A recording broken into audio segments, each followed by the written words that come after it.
So we're going to F1 podcast. Yes, we're back after a week off where we've all been writing various things on F1 and rugby over the last 7 or 8 days. And as usual, I'm joined by two people who love giving their opinions to the world. No, it's not Harry and Meghan. It's Freddie Coates and Adam Dickinson. How are you both? I'm good. I was about to mention that because I'm glad that Freddie's been able to get away from his family drama that's been carried out over the past week or so. But I'm very pleased that he's taken some time out to join us today. I'd actually been thinking how I'd be able to shoehorn that in, but Nigel handed it to me. I can't believe A, I've been outed as a member of the royal family. Oh no. But also B, I can't believe Nigel's set the winging at F1 anti-Meghan and Harry policy for this podcast. No, for clarification, I am not against them. Okay, good. Because that's a hard line to walk. And I think none of us are going to do a Piers Morgan to this podcast. To be fair, I was going to mention him in the intro, but you wanted to walk out. Yeah, I decided to go against it. Well, yeah. How it doesn't really work so well walking out because you just go out of yeah, it doesn't work on audio unless you move the track it across as you're walking, then it didn't really work. Maybe you'll see one of us walk out on YouTube, but if you're on audio, you just think we're not talking. Yeah. Back on track, Freddie. You have done some amazing stuff with WTF1, one of the biggest growing F1 media outlets. You've been doing a few pieces for them, which is absolutely fantastic. Me and Adam are really pleased for you. How did it come about, and how have you been finding it? Oh, thank you. It just came out of the blue, and just writing a few pieces. And now, really, it's really, really great. Really happy to be part of that team. They're fantastic website, social media group, and yeah, lovely people. Really happy to be part of it. Yeah, congrats. Been nice. Thank you, guys. And yeah, like you said, we've been writing about rugby. So yeah, I'm now their rugby correspondent. Yeah. Adam, what have you been up to the last 7 or 8 days? I don't know. It's been a bit of a weird week, really. But yeah, I was reported on Bristol WAS, on Friday night, the play rating for the backs.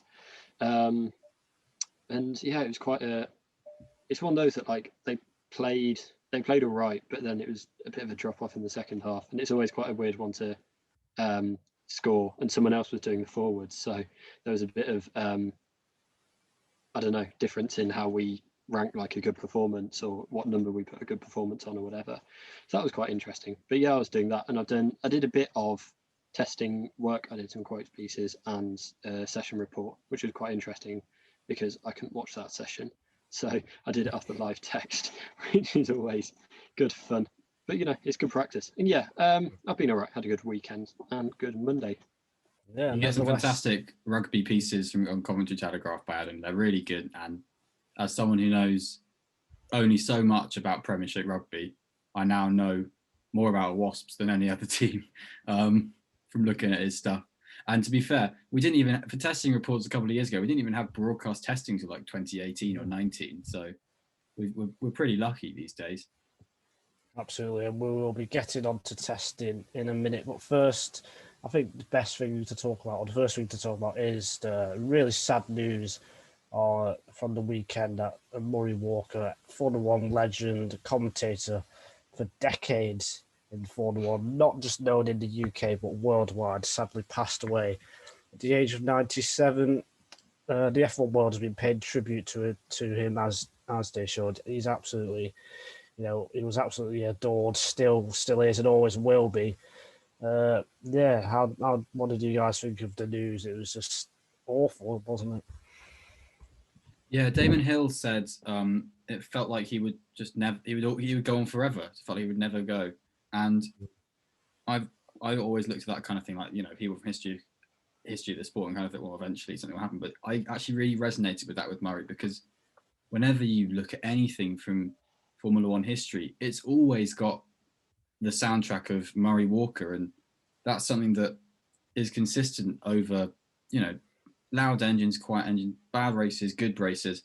it's always got a fantastic performance from Murray Walker, and he was excellent. I remember like really early days for me as an F1 fan, watching sort of little clips of like, oh, what happened in the past, and Murray was always there, chatting so happily and so interestingly. He was always so gracious with everything he talked about. He was always such a lovely man. He was such delight with the entire sport, and it was hard not to revel in that as well. And yeah, it's a great loss. It's a great loss to motorsport, but it's fantastic that it's just brought up this celebration of someone who deserves to be celebrated. Yeah, I think I echo all of that. It's interesting thinking about kind of F1 before I started watching, because I started watching after he finished commentating, and in general I feel a bit of a kind of divide from that, you know, even just between the 2006 and 7 season, that, you know, feels like quite a big divide in kind of how I view it. But he's kind of never been part of that. He's never kind of felt as distant as that. He's like, hearing his commentary, it does, you know, feel familiar, even though it's not something I grew up with. And just, you know, he brought so much extra to races for people watching and people looking back now. And, you know, I kind of know him as much as a lot of drivers over that period. He really is kind of that bigger name and that bigger part of F1 over decades and decades. And yeah, I think I agree with Freddie that it's incredibly sad that he has passed, but seeing the outpouring of emotion on that, and there just doesn't seem to be anyone who's had a bad word to say about him, and people who've known him personally, and it's all just positive, funny stories that you hear from it, or wholesome stories or whatever. So yeah, I think thoughts with his family and all of that. But yeah, a great loss to the F1 world. 100%. Yeah, he is just incredible. Martin Brundle and Ted Kravitz have done the piece on Sky. It's on Sky Sports F1's YouTube channel at the start of Ted's notebook, when they talk about Murray, and they've obviously both worked with him for many years. It's a great piece. I'd definitely recommend it. But yeah, just like you guys said, it was really, really sad. And for me, I remember when the BBC was covering F1 in the UK between 2009 and 2011, they used to show classic races on the Red Button, or BBC Red Button it was called, and yeah, I used to watch them because obviously, you know, big F1 fan then, still now, and you know, but Murray Walker was the voice there, and he's commentated on so many of the sport's biggest and most memorable moments in the 70s, 80s, and 90s. You know, some good, some bad, some crazy, some controversial. He's seen everything, and he was the voice of F1, and he was just adored by everyone. Absolutely incredible what he's done. I think Martin Brundle mentioned it's a shame he didn't get a knighthood, and I'd have to agree with that. But yeah, just such a big loss. And I remember listening to the Beyond the Grid that they did with him, I think before the 100th or 1000th Grand Prix. I think it was before that. And just at the end, he was asked to go, you know, just kind of do a run in and a go. And just, you know, hearing him like switch to that mode, and it just kind of brought goosebumps. And as I say, like, I'm not even someone who kind of experienced that in real life growing up as a fan, but hearing him just switch to that and immediately get back into character was just kind of thrilling to hear, really. There's a writer called James Roberts who writes for Motorsport Network, people, publications like GP Racing and also Sport.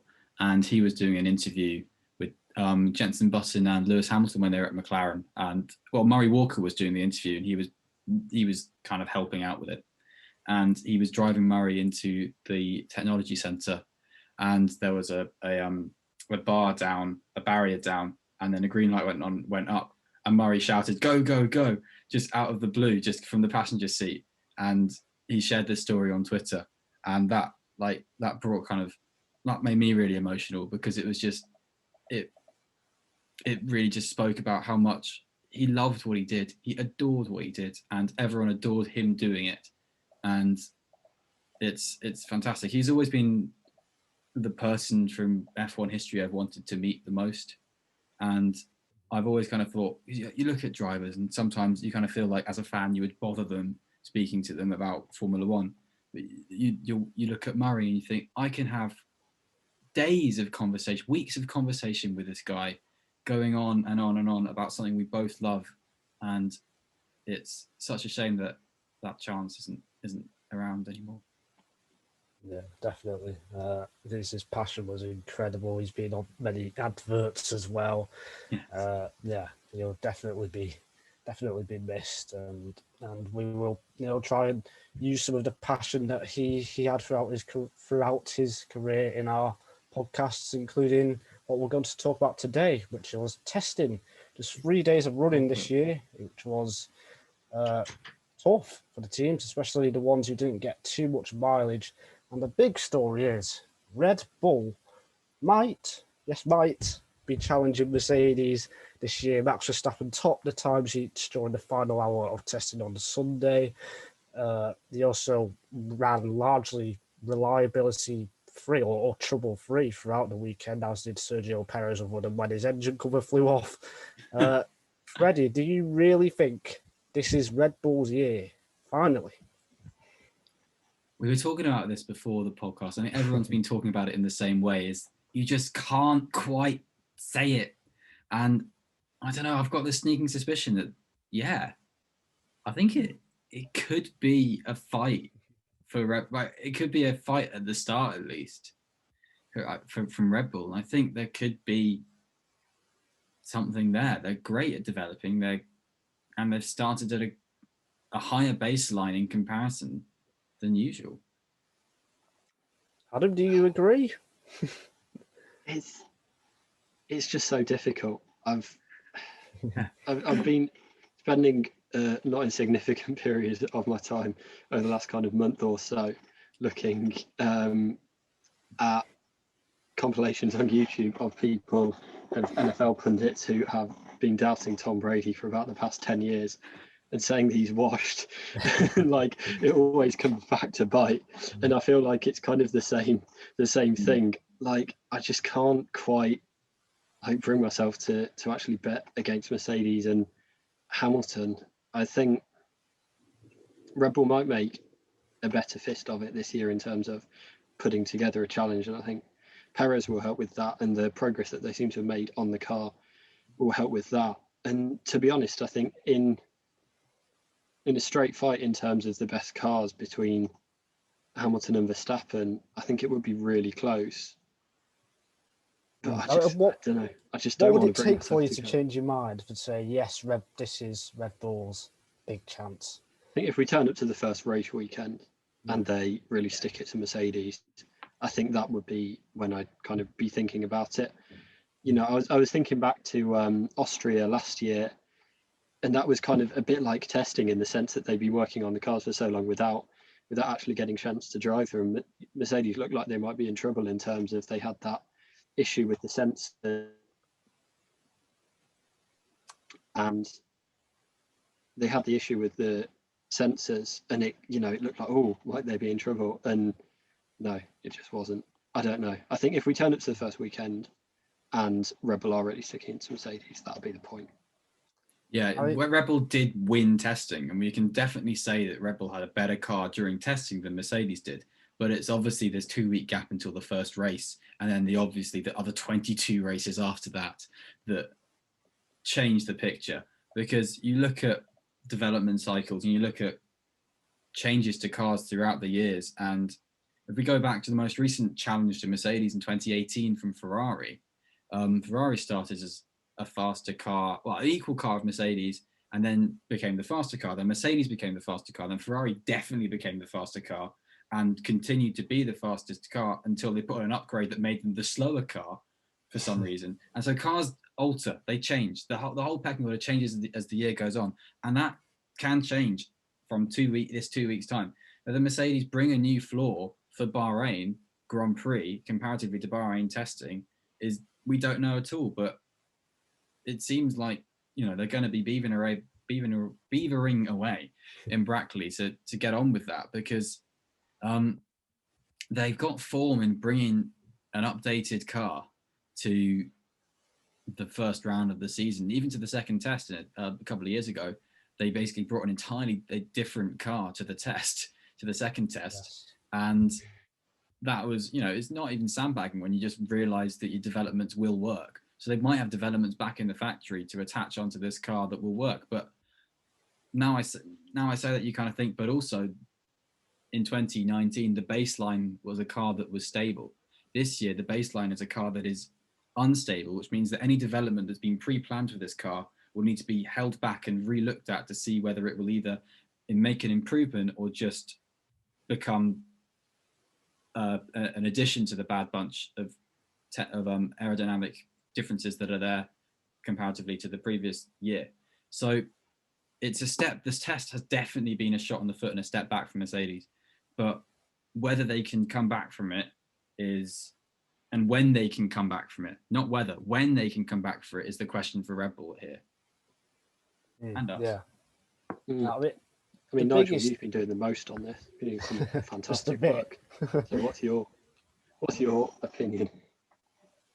It's difficult, but I think, and as Freddie has pointed out, there are many similarities between Mercedes sandbagging, and they have only topped testing on 2 occasions in the turbo hybrid era. In 2015, 2017, Ferrari looked really strong. 2018, Ferrari looked really strong. Even 2019, that 2019 was probably when Mercedes sandbagged the most, and then they ended up winning the first 8 races. They had 5 1-2s to start off the season, which is absolutely unbelievable. But the difference this year is the mileage. They did the least number of laps of all 10 teams, and with just 3 days of running, it compresses everything. Whereas in the past, when they had 7 or 8 days, they might have started the test off slow and then started to pick it up in the final couple of days.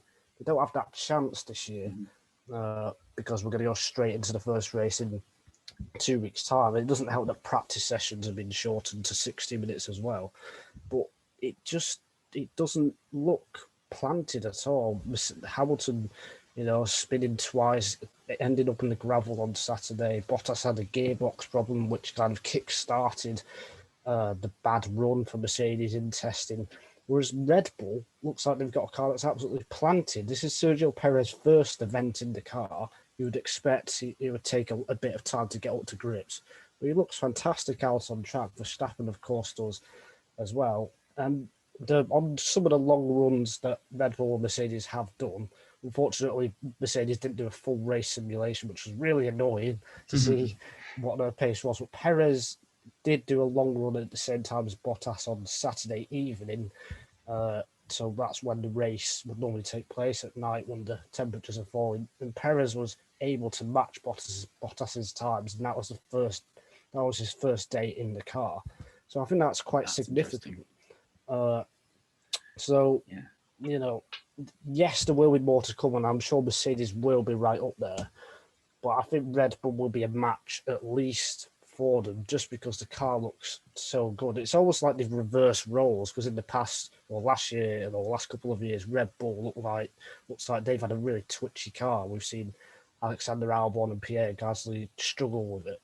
It now looks like Mercedes are in Red Bull's position, and Red Bull are in Mercedes. No, yes, Red Bull are in Mercedes' position. I think I said that right. It's almost like they swapped roles. It's going to be fascinating, and I wouldn't be too surprised if Verstappen is on pole or wins the first race. I wouldn't at all either. I think you're right about testing being intense. That was just when there was a sandstorm, they were all still heading out. You can't lose a day of testing now. You can't lose half a day of testing. And Mercedes did that, lost basically a whole day because of, if you discount the sandstorm as well. And then Lewis spinning in the next day into the gravel, and then the final session, you kind of think they'll have got a handle on a few things by the end of it at least, because we look at Grand Prix weekends and maybe a team will start off the weekend in a little bit of a rough position, but by the time you've had 3 practice sessions and you get to qualifying, they've got a handle on what they're doing more or less. But after 3 days, they didn't have a handle on what that car was doing. Hamilton would put his foot down, and the car would just go and spin. And they stick on board on a lap, and he would make a correction into into the corner. Then you go to the next corner, he didn't make a correction. And you go to the next corner, make a correction. This was in the qualifying sims. And every corner, he seemed to have to change the direction of the car three or four times on some of them. And if you look at some pole laps from last year, if you look at the pole lap from Bahrain last year, it's going to be of a car that was as user-friendly, as smooth, and as simple to drive as a car can be. And they had that from the off in Austria. As Adam says, they didn't look like they could put a foot wrong there, even if they had issues with the car behind. The car still drove like a peach, and now it just doesn't at all.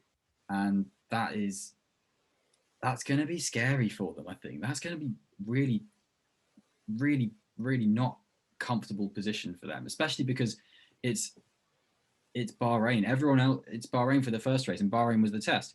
Yeah, you can look at that and think they know exactly what they need to fix, but every other team knows exactly what they're doing well here. It's an extended practice session, and every other team is going to be even further away at Bahrain.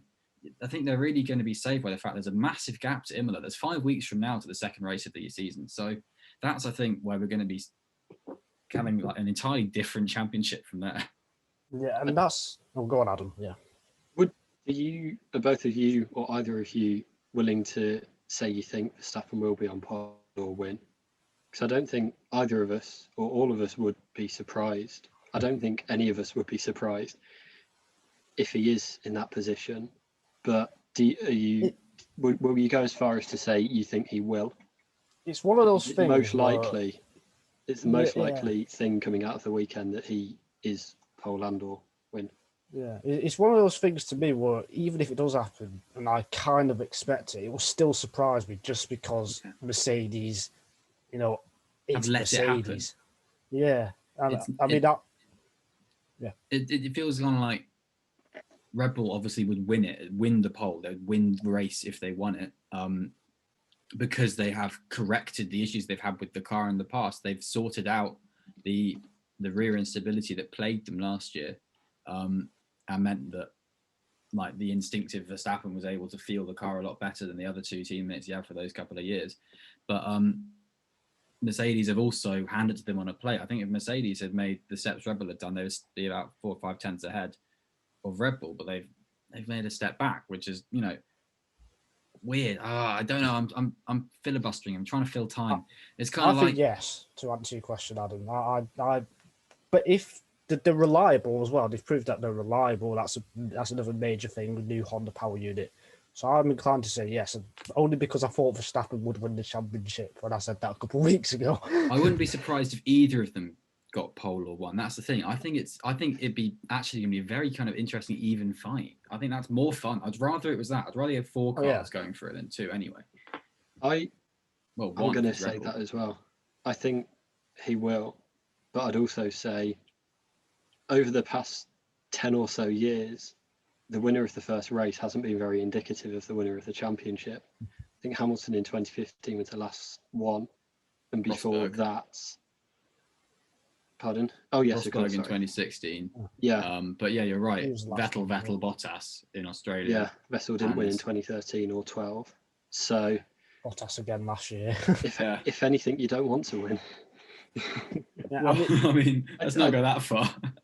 I'm not going to win the race because then I'll win the championship. I think it's a valid tactic. But no, I think I'd actually agree that, especially because it's on the same track, I think as Freddie says, going to Imola, I think that might be the start of it. But no, I wouldn't be surprised. I wouldn't be surprised at all. And I will actually go as far as to say, at the moment, it's my prediction that Verstappen wins in Bahrain.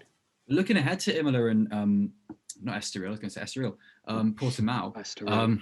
Looking ahead to Estoril in 20 years' time, Red Bull last year, Verstappen was only a 10th off pole at both tracks, basically. I mean, maybe 2 tenths Imola, I can't quite remember, but he was in the fight for pole at both of those races. So if Mercedes have not made a step up and Red Bull have, then arguably Verstappen will be closer at those tracks than in Bahrain. Yeah, I would say to that though, Mercedes say they started focusing on this year's car in August. So, Red Bull kind of expected to catch up as they normally do, which is why it's such a big surprise this new car hasn't worked straight away. And I think like you guys have said, it's at Bahrain, and Bahrain is not a Red Bull track at all. No. Before last year, they didn't have a podium in the turbo hybrid era, not once with It's Ricardo. a cursed track for them. It's already been really bad. It's been awful. Yeah. So, But they haven't shown pace yet. For them to do what they've done in testing, I think is quite significant. If they're strong in Bahrain, they're going to be strong pretty much everywhere else, I think. and we talk about Mercedes traditionally not trying to chase lap times in testing, but Red Bull don't do that either. We say that like Red Bull do, Ferrari do that, but Red Bull do their own thing a lot of the time as well. And Red Bull normally basically run a similar testing program position to Mercedes in a way they just do their own thing and hold back a bit. So I think there's no reason why Red Bull would be gunning this year when they haven't done for the past 10 years. Yeah. I mean, I think the main reason I'm going to say Verstappen win or and pole at the first race is that what more could Red Bull have done at the weekend or over the test? They didn't do anything wrong. There wasn't anything more they could do. They got through their program. They showed pace. Everything is going for them, I'd say. I think that's the thing. We're pointing to them.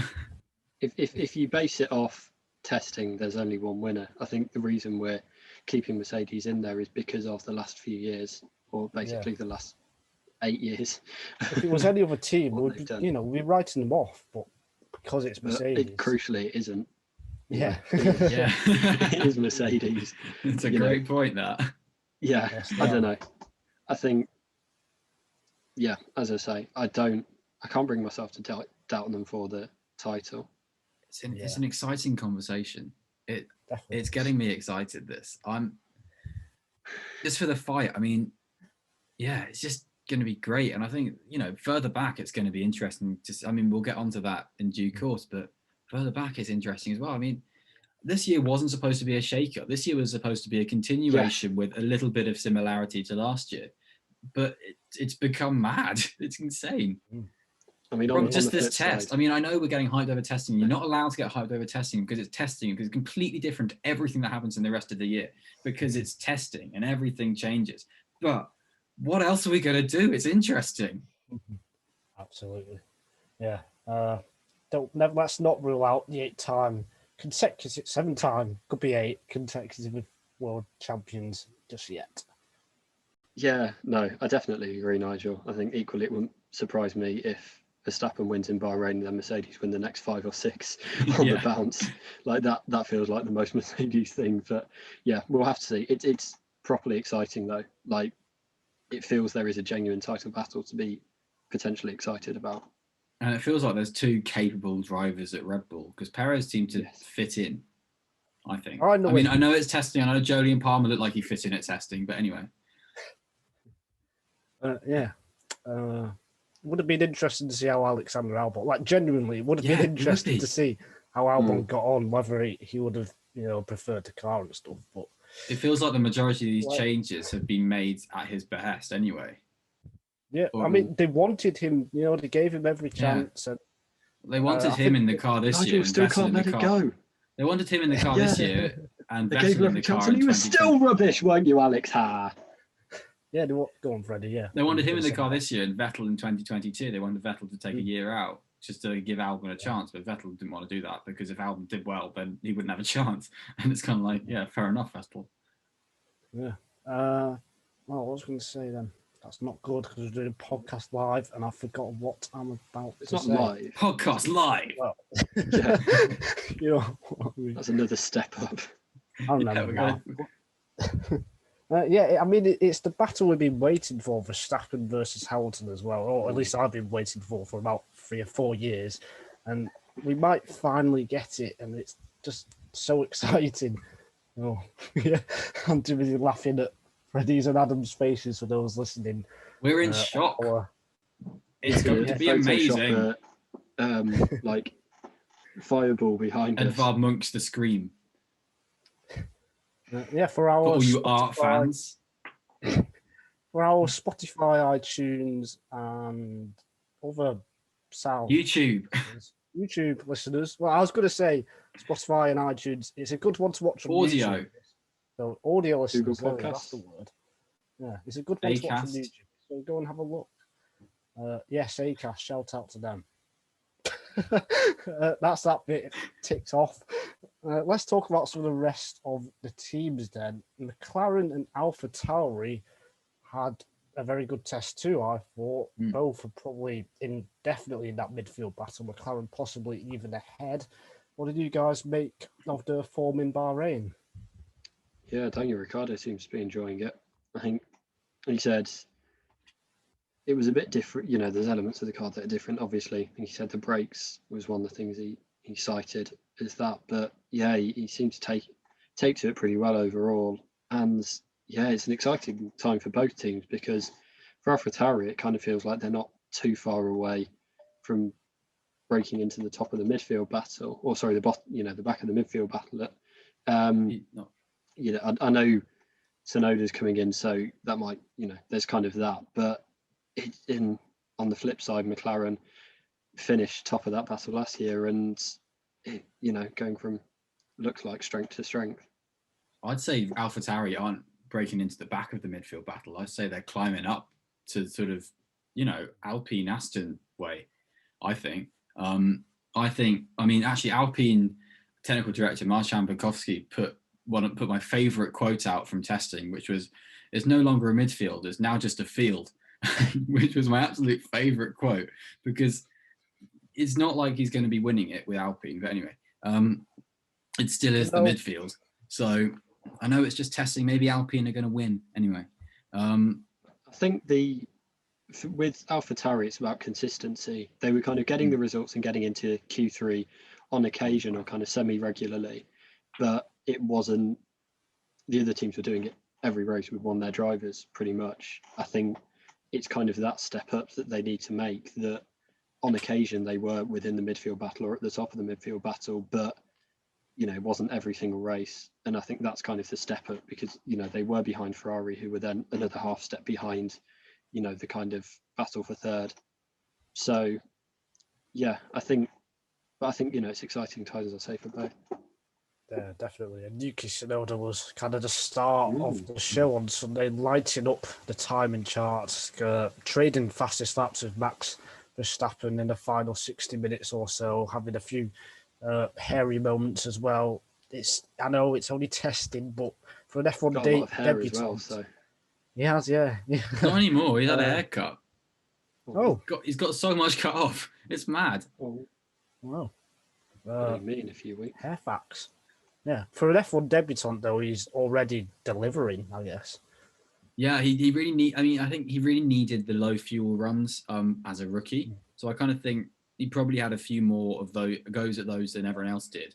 So I think that kind of flatters it a bit, but he still got there and did it.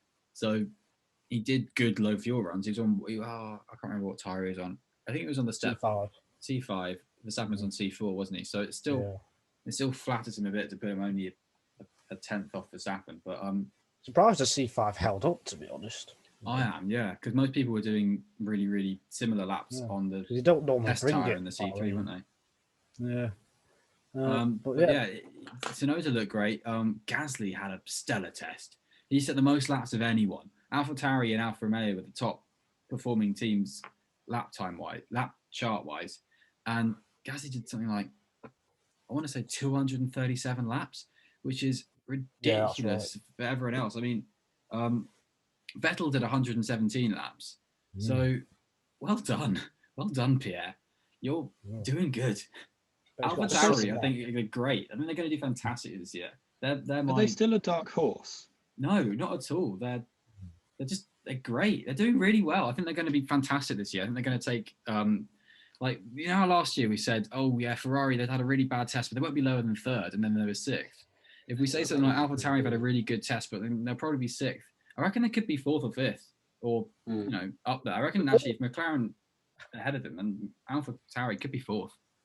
Who are they beating out of the two Mercedes and Red Bulls then? Fourth in the constructors. Oh, I thought you meant fourth in the first race. That really confused me. Okay. Yeah, Red Bull I agree. Night fastest. Yeah. I think it's getting both cars in the points. They only got one double points finish last year, and that was Monza. So yeah, I think it's about that. But it's definitely on the cards for them. And as we say, there are some question marks over the other midfield team, which I think we'll get to soon. Yeah, I do think the qualifying runs did flatter them. I don't think they're going to be as high as Freddie thinks, but we'll be talking about the pecking order in a little bit. But for McLaren, I was watching them quite closely, and they didn't really do any race or quali simulations at all until Sunday when Ricciardo did a race sim, and remarkably, he was matching the times that Perez and Bottas did the day before. It was sensational. I don't think many people noticed it. It kind of went under the radar because Verstappen and Tsunoda were. I know I keep doing that because Verstappen and Tsunoda were doing fastest laps, but his race stint at the end was Like brilliant. pumping out waves. And it Yeah, goes, McLaren are looking great. The car looks good as well. McLaren got to the point on Saturday where Sky F1 were like, "Why haven't McLaren got out?" So they went down and had a chat with them, and they said McLaren said, "Oh, we're doing quite well actually. We don't really need to go out." And they ticked off boxes they didn't even think they were going to tick off. I think so. Fair play to McLaren. They've had that from a team that has had absolutely woeful times at testing in years gone by. Obviously, they'll pin that on Honda, but when they started with Renault, that car broke down left, right, and centre. So the transition to Mercedes was always going to be trouble, but it's worked out really well.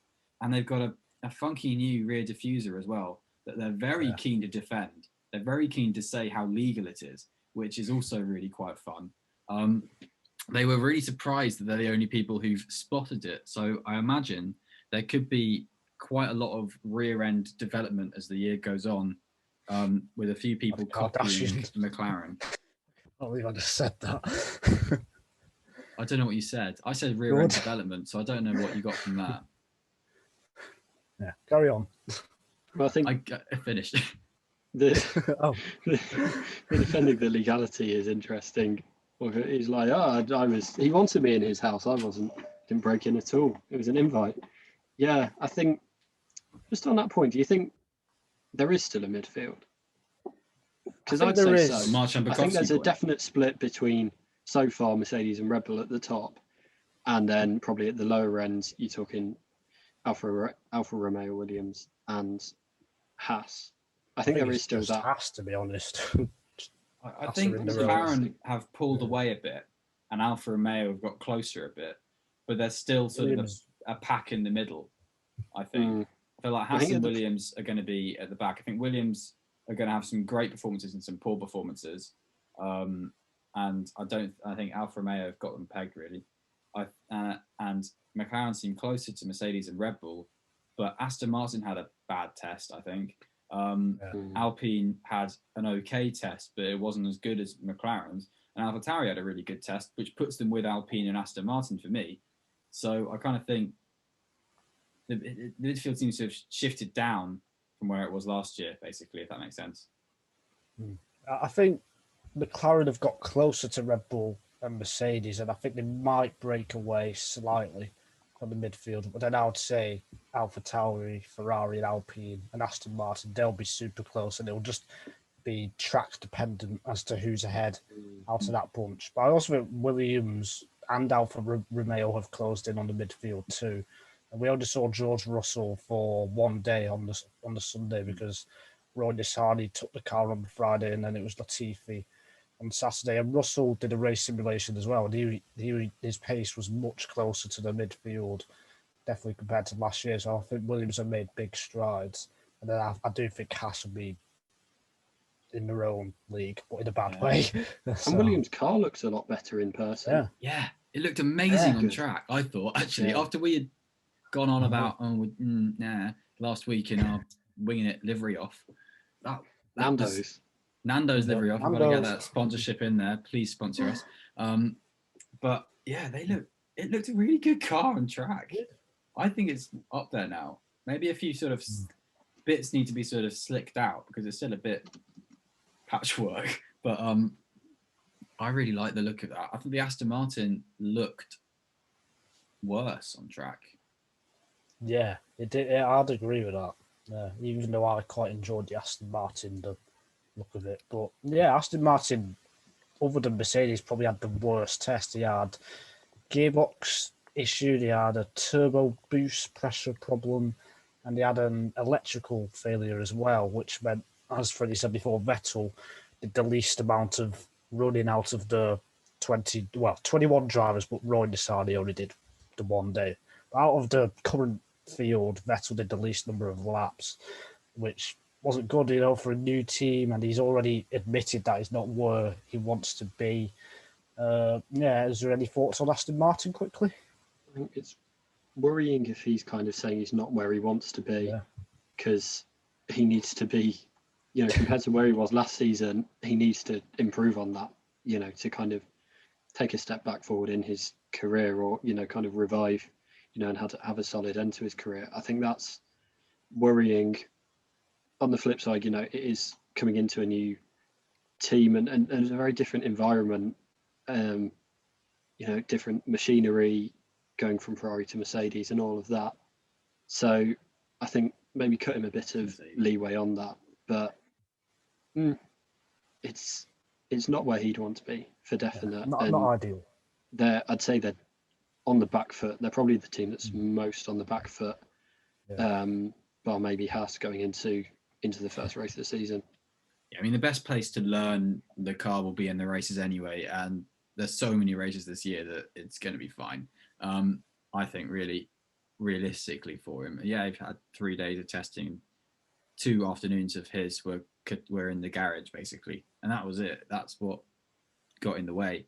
And I think Stroll did have good track time. Actually, Stroll was up there for mileage. So I kind of think Vettel did make an interesting quote that said 10 years. This is him 10 years ago. He would be panicking a lot, and that actually, to be fair, that really intrigued me, because it kind of feels like he knows what to do though. He knows how to get out of this rut of lack of time in the car, and I feel like he knows what he needs to gel with. So I think he's got 2 weeks to do a lot of homework. He is someone who will do that homework, and I think probably Vettel will be not as in bad a position starting the season as probably it's being made out by some. Yeah, I think I'd agree with that. Yeah. Let's speak about his former team. That was a good segue from me for once. Ferrari. Yeah, I think Ferrari is a team that I'm most unsure about. I can't tell if the 3rd or 7th, to be honest. The race pace didn't look great until Sainz at the end, but then Leclerc did a ridiculously quick time on Sunday morning. I think it was like first thing Sunday morning on the C3 tyres. He matched Bottas's time from the night before. It was a bit weird. So I really can't tell with Ferrari. I'd be surprised if they're 3rd. Yeah. I think 4th or 5th, maybe, but I think leaping right to the front of the midfield battle would be a surprise to me. I just think, I think they're going to take a long time to get Sainz up to speed in that car. I know you said the race pace was adequate with Sainz at the end of it, but it was still not great. And it took them so long to get to okay race pace, and it was still scruffy. The car was still tetchy. And I think to have the car, when the car was driving, the car was responding to the drivers, it wasn't going that fast. So I kind of think there's going to be a middle ground there, which, yeah, like Adam says, could be 4th or 5th, maybe 6th, but I think they're not out of the midfield that they thought they would be out of. I mean, their power unit is fine. Their power unit's on top of it. They have very good speed trap figures, and I kind of think that's good for Ferrari. That's a step forward, but these chassis changes have come at kind of the wrong time for them comparatively. I think if they had continuation exactly from last year, they could have made a good step, but they haven't. So because everyone else has improved, that's the issue. Exactly. Yeah, they say they've gained 40 brake horsepower with the power unit, which is a lot over the winter. I think they are kind of back in the game in terms of the engine. Because last year they were just sitting ducks on the straights. It was unbelievable, just getting overtaken in pretty much every All race. straight. Yeah, every straight. It was just, it felt like every lap and there'd just be another car flying past them. Oh yeah, that was sad. Yeah, for them. And Ferrari fans, yeah. But I think they are back there with their engine. I just don't quite think the chassis is quite good enough. We haven't done many hot takes yet. Do you want to do some on Ferrari? And if you do, what are your hot takes? We didn't include them in our livery off because they hadn't announced the car, and we assumed they wouldn't do anything crazy with it, like slap a green logo on it and make the end look like it had been on fire, but they did. So do you have any quick sayings on the Ferrari livery, apart from the fact that it's just someone signed something off and gone, what? And that's it? Yeah, I heard someone else say this. Like, Ferrari, it feels like they don't have a livery. They just they're just red. Like, in general, it's like, it's just Ferrari is a Ferrari. You don't think of their like liveries for me. But well, for the car that's looked the same for the most amount of years, it's looked so different each year. If that makes sense. Like, if you look at the last 10 Ferraris alongside each other, there's lots of little differences. They're just like, why? What's the point? Why do you bother? Why don't you just make a nice sort of red car that looks good? Because the red looks good in its own right. It's there for that because it's the Italian racing colours and it looks great. But then they give little flicks to it to say, let's try something different. And people complain when they don't change it, but when they do, they complain also. So yeah, but there's a difference between changing it well and changing it badly. But I think it's also just like more generally, they don't seem to kind of change much. Like you look at Mercedes and they've had like silver for the past 7 years or 8 years or whatever. And then it was black. And then before that, there was the brawn.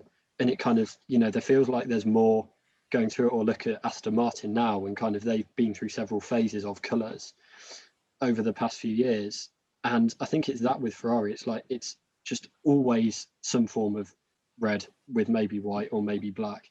It's that.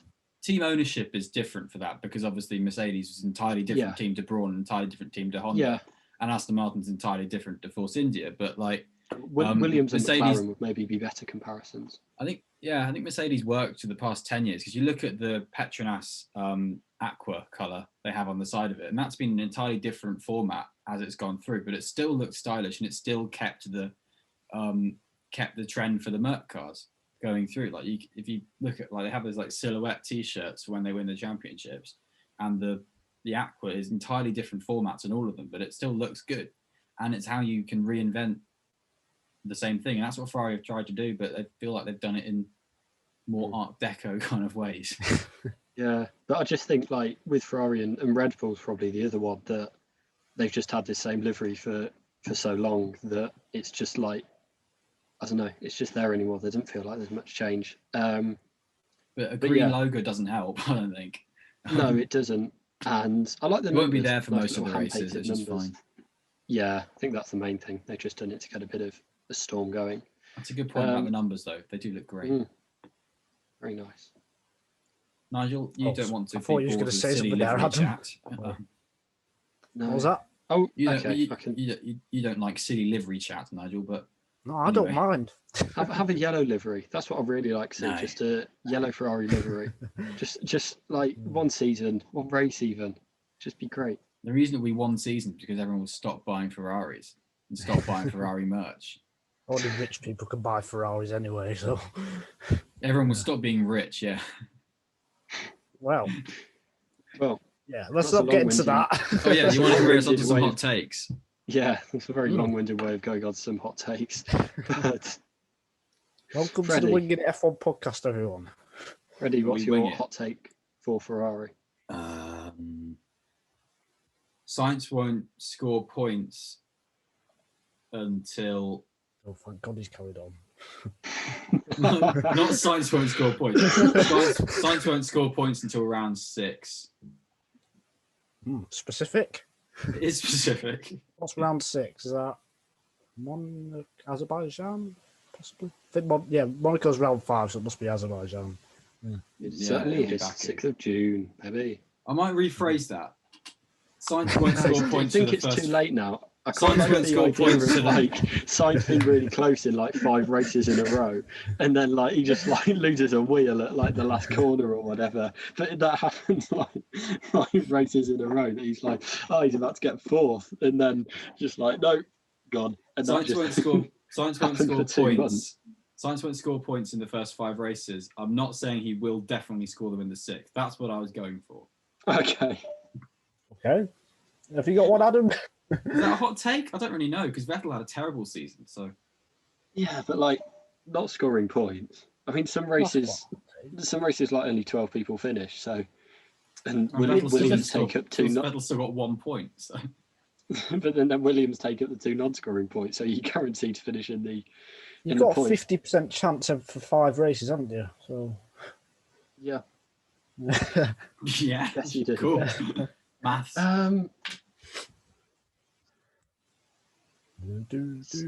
Don't make me sing.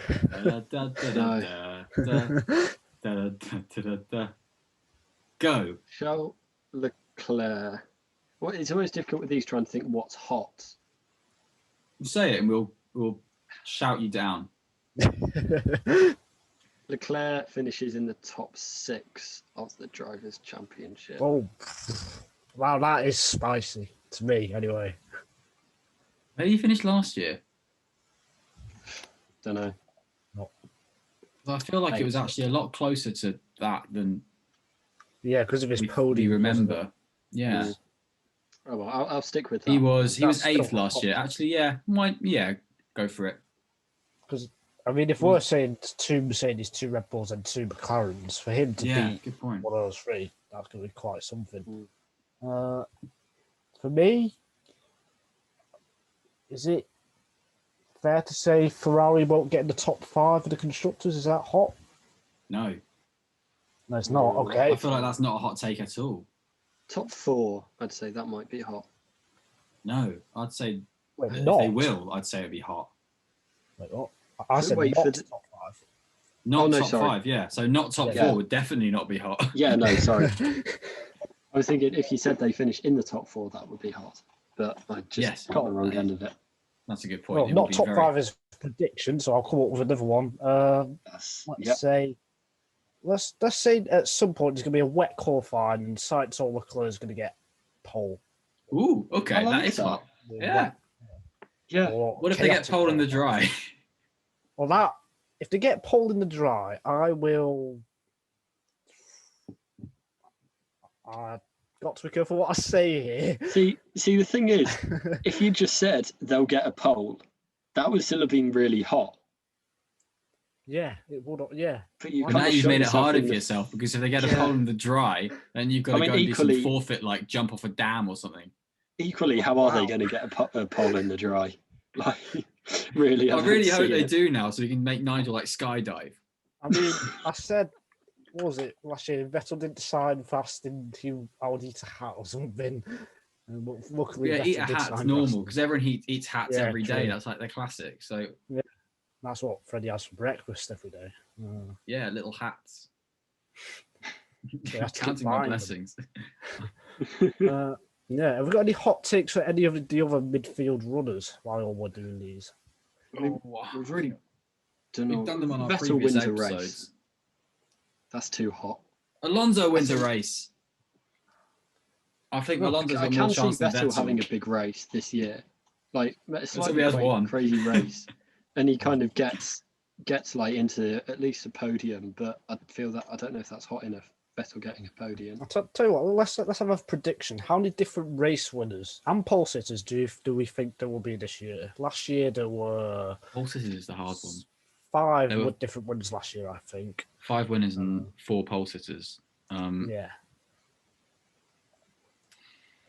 Oh, it's hard. It's hard question. 5 winners. I'm going to say 5 winners, and for pole sitters, I will say 3. I'll just as Adam thinks, I'm going to go with 6 different winners across the 23 races, and I'm going to go 4 pole sitters, I think. Yeah. I was actually thinking and freezing, so Oh. doubly glad that you you went before me. I think 5 winners, because I think there's the Perez Gonna be 5 factor winners. will kind of take away some of the other kind of crazy ones. Yeah, that's a good Whereas point. before it was kind of, that's another driver that has to have a bad race. Otherwise, he's going to be right there in the hot seat. I think probably the same, actually. I think 5 winners and 4 pole sitters. No, So that's... I think, Freddie said 3, didn't he? And I said 3 poles and 5 winners. And you said 6 and 4. Yeah. So you've combined the 2. Slightly different. Hmm. I mean, So there's not who much do you think variation. That's the point. There's not much variation, which is Yeah. the sad, sorry state of Formula One, obviously. So do you think Perez is going to miss out on that? I think Freddie? what I think Out of the all top 4 4 top drivers are going to win a race, and there's going to be a 5th outside. in terms of pole, though, Yeah, Perez. yeah. I Good do. answer. I Straight don't How many think- drivers do you think will Perez make is top qualifying, Q3? Perez's qualifying has only been great against Stroll, really. So why would it be fantastic against Verstappen? Is my Yeah, comment. but Stroll got pole position at Istanbul. Oh. Yeah, but Perez Stroll didn't, did get pole position. He also led half the race or whatever it was. and Perez didn't. No, crucially. So he's not He gonna didn't get win at pole. Sakir. How many drivers do you think will reach Q3 Wow. at some What's point in the else? season? Not a Bahrain, otherwise it's just 10. But 14. I think 17? No, 16? 16. I just don't see how Alfa Romeo, Williams, or Haas can get into Q3 though. Yeah, Haas, no, but Alfa Romeo, I can see it happening. All right, fair. And Russell. I'll go 15. Split the difference. Yeah, we'll I completely definitely. cherry picks that we won't remember come the end of the We season. won't remember. Yeah, I was just no. going to say we will definitely be coming back to this at the end of the year. Yes. To see if Nigel has to jump out of a plane. Yeah, and to see if Adam is in America as well. Yeah, Nigel can jump out of a hopefully we'll plane know when he that visits by- Adam. Hopefully we'll know that by about the Hungarian or the Belgian Grand Prix. Yeah. I think if we don't know it by then maybe foregone conclusion. But Yeah, the last, I think, talking point before the close of the podcast, just because Adam was brought it up before, was the big sandstorm on Friday. Do we think, is this something we want to see more of in F1 to make it more exciting in theory? All right, Bernie. brilliant, some brilliant footage footage of it. I mean, I think It's a why one-off, leave isn't it? to a sandstorm? I think like a causeway race, that'd be quite fun. What, you mean like they sort of have to wade across? No, like then you if start off, you the kind of tide time comes it so in. there's about 2 hours or so. Like you time it, and then they've got to do kind of laps, kind of like a not figure of 8, just like a long oval, I guess. Well, inevitably there'll Just be a kind of red running off flag. that. There'll be a red flag and the timer will be paused. Then it will just be them driving in a lake or the sea. And No, they can like lower the amount The of laps race. they've got to complete for how long the race goes. if you can Sorry, find how long the red flag is for. How long the red flag is for. if you can find a beach, you can get planning permission to do that on Adam. I will definitely support that venture. Sounds Have to bonkers be. and amazing. Go Lindisfarne. I think it's Lindisfarne. It's in Northumberland. Could do a little thing on that. I think that'd Yeah, be the quite good. Northumberland There'd be Grand a lot of Prix jeopardy. on the beach. In Yeah, watch out, Lindisfarne. Silverstone. Well, that's the thing. Like, if you don't make it, then that's it. You lose your car. So Oh. it's quite a lot of jeopardy. You could have it as like I don't Yeah, know, but in any the race. last race of the season, because after that, no one needs them. Imagine if the championship was decided because one of the drivers just got stuck in the sea. It would just be the And they didn't weirdest drive story fast ever. enough. They didn't drive fast enough then. No, but The for any basic threat premise to is it- still that they didn't drive fast enough, but it's just you change the thing. So instead of like missing out on 2 points in the championship, you lose your car.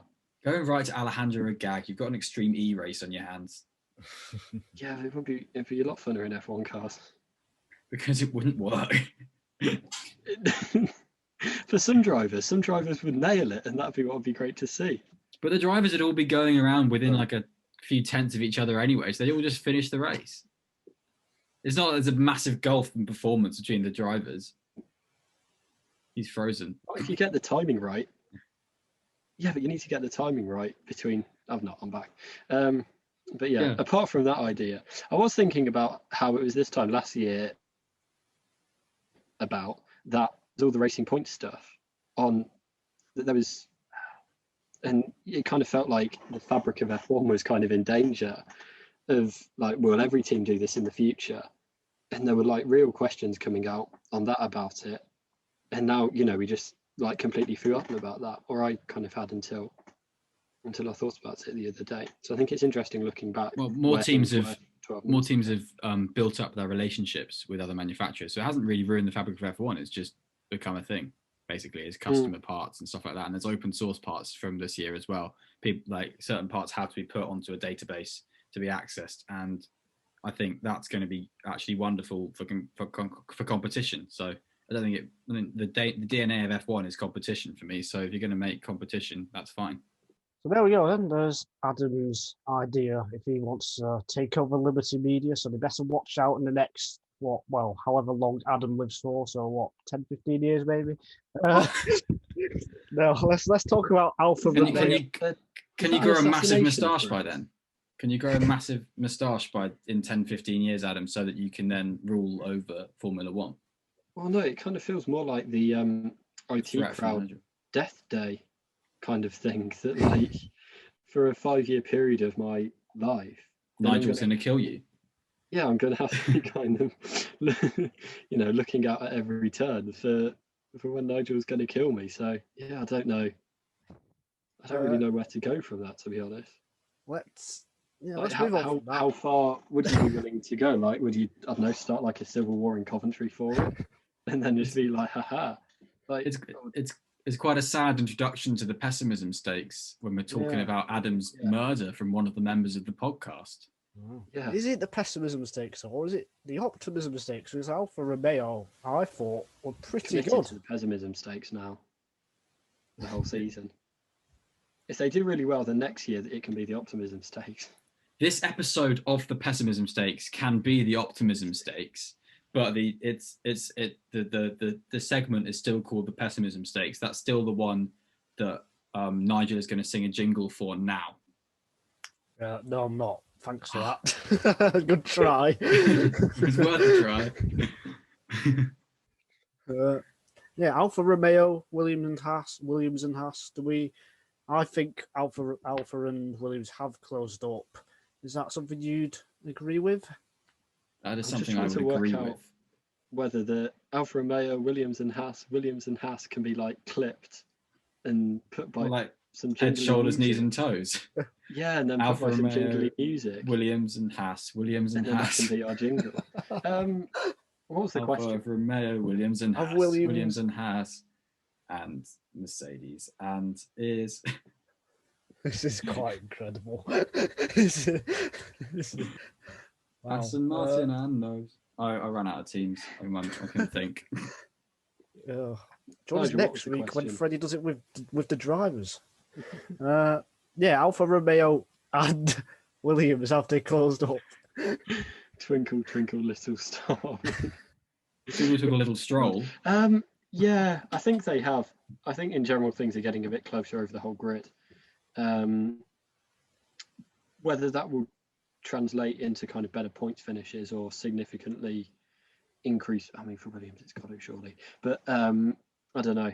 I think that kind of remains to be seen. I think it seems to be quite surprising that Haas aren't as far back as maybe we'd have thought, considering they have got the same package, although whether that's a false dawn, or B, they'll kind of slip back over the season as other teams upgrade and they don't so much. That might be something to look at. But yeah, I think they have, and I think it's quite surprising really, because a lot of the midfield teams kind of from AlphaTauri and Ferrari upwards did feel like they going into the testing in the season, it felt like they would take a step forward.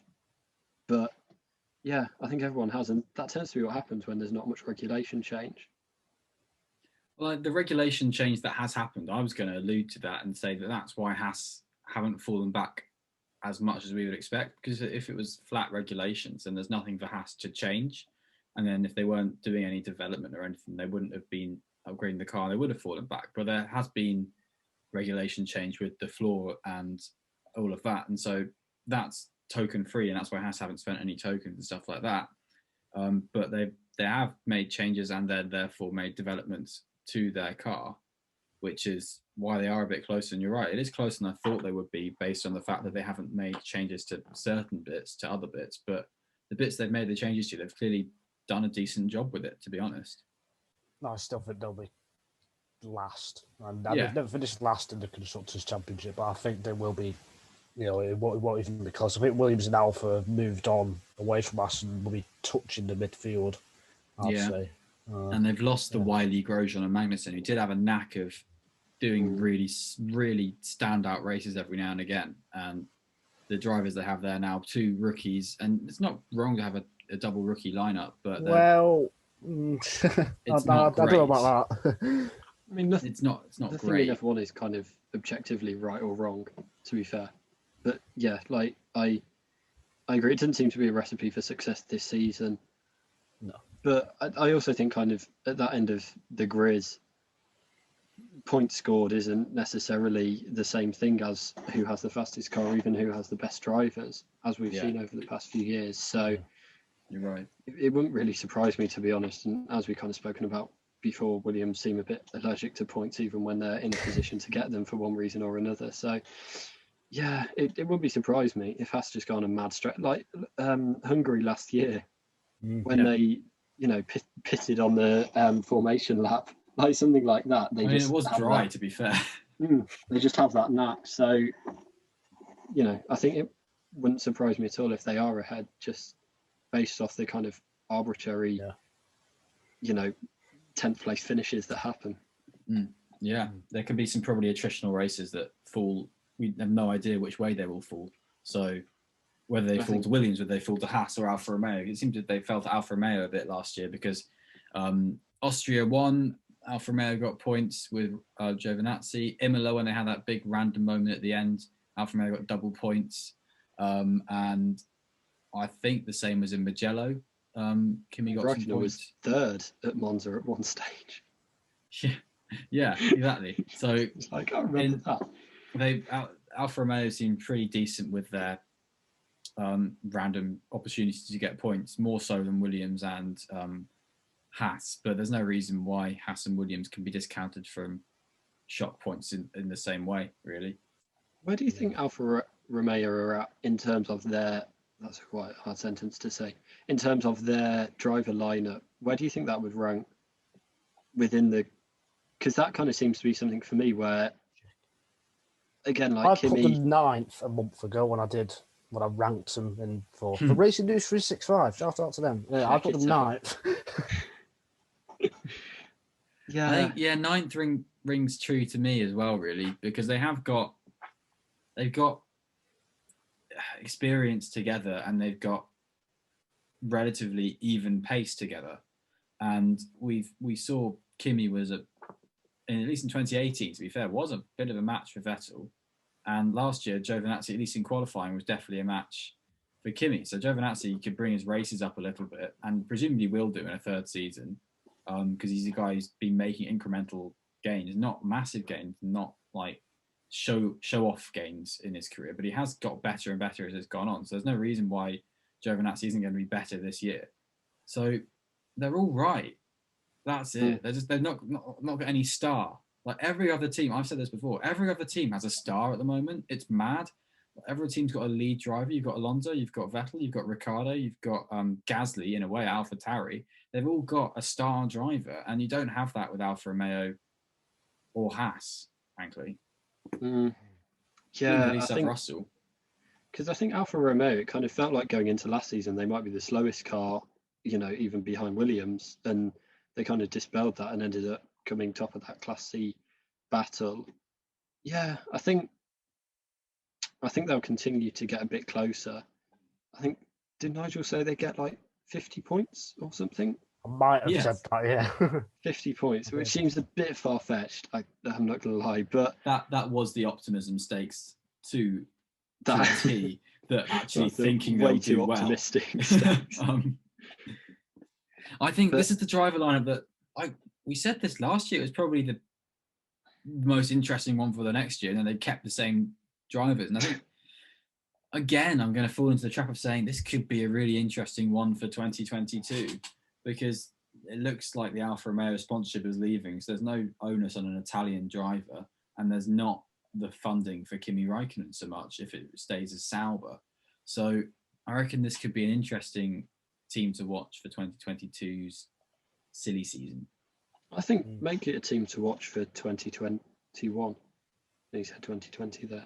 I think, who knows? There could be some results in there. Let's What we're saying, we don't instead of any looking clue. at where their drivers aren't going to be next year, I think look at where they are this year. In true 16th. pessimism stake style, we will look at them running around in 15th and 16th and talk about them. Yes, we will talk about them. We endeavour to talk about Alfa Romeo, the team we don't talk about. Yes. We enjoy talking. And the last thing we're going to talk about on today's picking order now, I'm going to chicken out a little bit because I can't really. I'm going to give you 4 groups. That's what I'm going to do. I'm going to go Mercedes, Red Bull, number 1, McLaren 3rd, then Ferrari, AlphaTauri, Alpine, Aston Martin.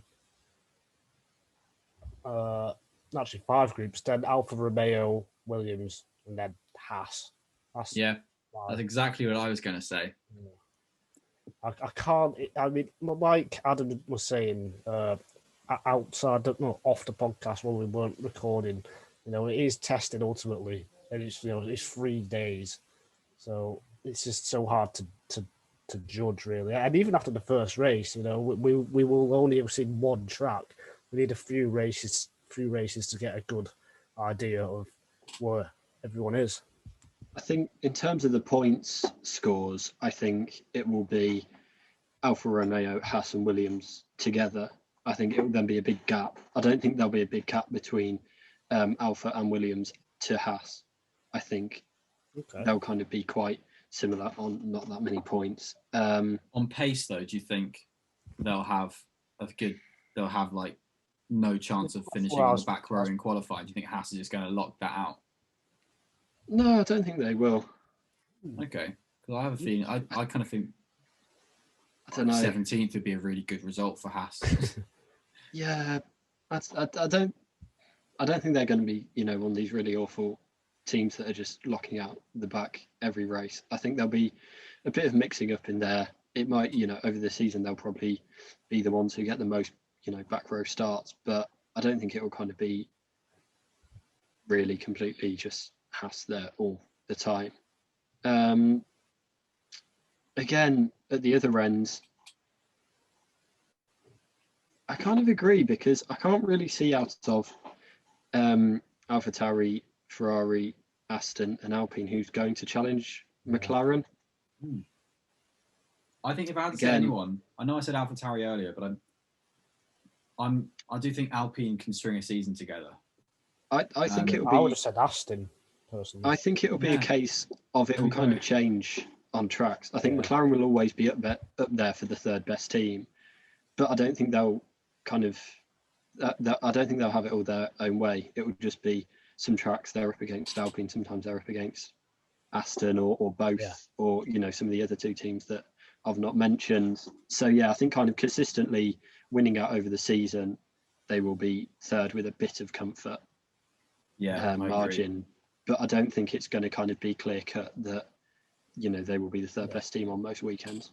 I don't think it will go for 3rd in the constructors to Abu Dhabi like it did last year. No. I feel like McLaren will get wrapped up with a few races to go, perhaps. But I do think 4th is going to be interesting. And that was the fight where it was every year but 2020. So it's still going to be quite interesting. And obviously, you've got the Alonso factor. And that's why I threw Alpine in there, because Alonso can do a lot. Titanium jawed Alonso. Yeah, exactly. He's like an X-Man. And he can just he'll always be able to do something mad. like more often than not, I think.